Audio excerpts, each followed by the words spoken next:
Good morning to all of you. I'd like to thank Dr. Julien and his foundation for this invitation. And before starting my presentation, perhaps I can introduce myself a little. So I'm a family psychotherapist. 2.5 days per week, I meet with couples and family, all sorts of couples, all sorts of families. And I work in France, and part of my practice is situated in the south of France in Toulouse, and another part of my practice is right in the north of France in the city of Lille. So I meet with families in my practice, and I'm also a trainer. I train people in this systemic therapeutic approach, people like yourselves who come to follow a training session to learn about this work with families. You've got psychiatrists and psychologists and social workers and lots of other professionals who come to these training sessions that last for a minimum of 4 years in Europe. Then another part of my practice involves me going to institutions. It can be for supervision of certain teams, of supervision of management teams, for example, in hospitals. And I also work, well, in fact, here's how I approach training. Rather than just giving theoretical lessons, when I'm working with the teams, that they bring in families, and I work with the families, and I give them direct training to work with families. Either, for example, in psychiatric hospitals when we're dealing with mental health issues, or else it's the socio-medical issues, for example, children who are being abused, or children who have been sexually abused, not directly by parents, but it's other members of the family who've actually abused the children. So then I meet with the families, and that's my daily practice. So I don't work at a macro level, but rather I work at a micro level. Each time whether I'm working with groups of students or in institutions or with families, I plunge into their universe and I work within these universes. My idea here is to work on improving and revealing the competences of the people with whom I'm working. So that was to kick off my presentation. There's 3 main approaches when it comes to human problems. You can have the psychodynamic approach, which looks at the meaning of the symptom. Psychoanalysis will concentrate on the individual and the meaning behind the symptom and try to explore the context. Or else you've got this systemic-based approach. This is an approach which does not just look at the individual, but also at the relationships between individuals. And we'll look at the function of the symptom. That's what I want to talk about with you. And then you've got a third big approach, which neither looks at the meaning nor the function, but rather just concentrates on the symptom. And that's the behavioral-based approach. So in my case, I take this so-called systemic approach. I consider that a symptom, whatever it may be, is a type of adaptive behavior adapting to context. Very frequently when we take note of a problem in a given family, whatever it may be, as a professional, we consider this to be a problem. But we have to also understand that the basic tenet here, the basic idea is that this dysfunctional behavior is very much functioning in terms of what's happening on the inside. Basically, my idea when I meet with the family, or when you meet with a family, or when you come into certain circumstances, there's 2 types of possible approaches. Either you can have an anthropological approach or a colonialist approach. The anthropological approach for me means that before intervening at all, I want to understand what's actually happening within this family. And I consider that when I meet with a group or a couple or a family, there has to be a moment in time where I try to discern why they're doing what they're doing and how they're doing as this thing. That's a very important point that I want to transmit. It's the idea of, first of all, understanding the context, whereas a colonialist approach will be an approach where we know what's good for these people, we know what's not good for them, and from my point of view, very often there's a great deal of resistance shown where people pretend that they're doing what we've asked them to do, but in fact it means that they just go into avoidance mode. So that's a first important point that I wanted to make. A second point that I want to make, because I don't have much time in front of me, is the following. What does it mean to actually help? If I'm in a hospital, if I've broken my neck, if I'm immobilized, I'm going to press on a button to call the nurse, and if I need to go to the bathroom, for example, then this nurse or this lady will help me to do what I cannot do.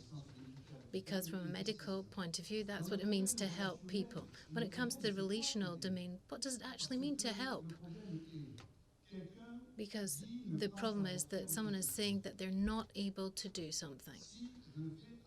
If I do it for them, then of course we might think that we're actually helping them.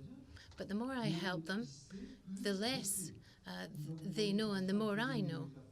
Just to give you a metaphor, perhaps amongst you there are people who live in a couple or in a family situation, and you've got a man who's going off to work in the morning who says to his wife, "Where did you put my shoes or my briefcase?" And the woman who's a real control tower, the more questions he puts, the more she'll answer, and he comes up with even more questions, and then afterwards she'll complain that he doesn't know where he leaves his things. That's just an example that I've plucked from daily life, but this is an example that we have to apply to the work that we're doing as well. The more that we do for people, the less we'll actually be able to develop skills within these people that we're working with. So I believe that the position of the professional is that we have to accompany people but not do things for them. We have to let them do things for themselves. It sounds like very simple from a theoretical point of view, but it's actually extremely complicated when we try to put this into practice. We have to understand as well that when we meet with a family or when you meet with children, you don't know what they're doing with you. I don't know what they're doing with me. They're repeating what they know, and they will try to get me involved in their repetition so that I try and understand their model. They know what they're doing, but I don't know what they're doing.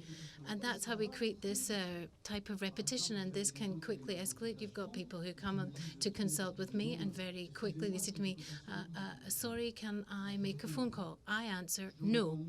I say no, because it's not a problem with the telephone, but when I'm meeting these people, they're already asking me something, and they're already turning the question on its head. So there are 3 points here. First of all, there's a complaint, someone who comes and who's complaining about someone. But it doesn't always mean that they have a problem. Perhaps I may interpret that this means that they have a problem, but perhaps they're just complaining. Or there is an order. That's when someone says, go to see someone else. For example, you've got people who are sent to consult with me, and these people come to see me and say, well, apparently there are problems. The teacher is not happy because my child is crawling around and is actually biting all the other children. So you've got problems, and they say, no, we don't have any problems, but the teacher says that she has problems. Now, I understand the teacher's point of view, and I also understand the parents who have received of the other children who have complained. So these people who come have been ordered to come, and we have to move from the complaint to the asking situation rather than just being ordered to do something. So that's just to give you some ideas. So there's what people say to you, and then there's what they actually show to you or reveal to you, and there's the link between what they're showing and what they're saying. I've got a great deal of psychoanalytical experience in my area. I was in psychoanalysis for 13 years, 5 times per week. I started very early in life. I went to see my psychoanalyst Monday, Tuesday, Wednesday, Thursday, and Friday. And that lasted for years and years. So I've learned a great deal about myself. I can't deny that. I've made progress, but I was very shy, and psychoanalysis has not helped me to actually overcome my shyness, because when you see the same person 5 times a week for years, I made progress about myself, but I haven't really necessarily made progress as to how I actually establish relationships with others. And that is one of the reasons why in my practice, right throughout my working life, I've tried to associate the so-called systemic approach, because I very much believe in the function of the symptom, but I've also drawn on the psychodynamic approach. I've tried to integrate these two approaches. So that leads me back to my point. There are so-called explicit rules, those that have actually been named. For example, today we're starting at 9 a.m. That's explicit. Then there's the implicit rule. Yes, it's true, we need to start at 9 a.m. But at the end of the day, what happens? Well, we start at 9:30, and you can see that there's a difference between what's actually being said and what's being shown. In families that I'm dealing with, the person who has the problem is not necessarily the person who's asking. For example, in a couple where there's alcohol use, it might be the lady who asked for the consultation, but it's the man who is not doing well, or sometimes it may be a woman in the family who asks for a consultation visit, but in fact the child has a whole series of problems. So I've developed a model which is an experiential model. So that means that theories have never treated anyone whether as systemic or behavioral or any other theory. The qualities that you have to establish relationships with others, and the qualities that you have to actually understand what's happening and to interpret the non-verbal side of things and to think about what you're actually experiencing when you live through this, something that will actually give you a snapshot of how you're going to work. Certainly that's how it happens for me. I come up against various situations where people don't establish links between the problem they're going through and their life history. So often, as I've said, I very much believe in Freudian subconscious, but I also believe in the cognitive subconscious. So people are going to try and repeat things with us, and how can I, as a professional, try and be an ally for this family, because otherwise I'm not able to continue to work with them. But at the same time, I don't want us to fall into this logic of repetition with which I'm confronted. From my point of view, the fact of working with families means that there are situations where I don't think that I'm going to help the parents, because the parents are stuck in this repetition logic. But the way that the children intervene with their own parents and come and see me will actually allow them to get out of the psychic prison. My aim, when I can awaken the whole family vis-a-vis their behaviour that they're not aware of, it can be very useful when that's possible. But there are certain cases that I encounter where I realise that the parents really don't understand what I'm doing. But what I can observe is that the child de-triangulates me.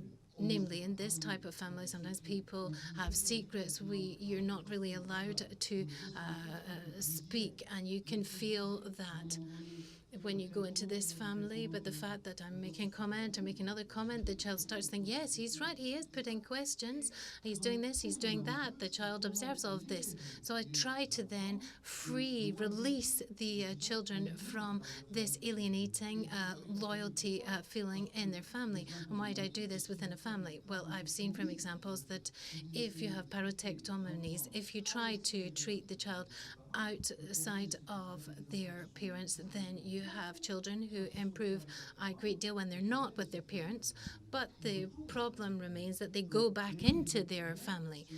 So my aim is to try and work within the family to try and have a positive liberation of the child from this alienating form of loyalty to their family.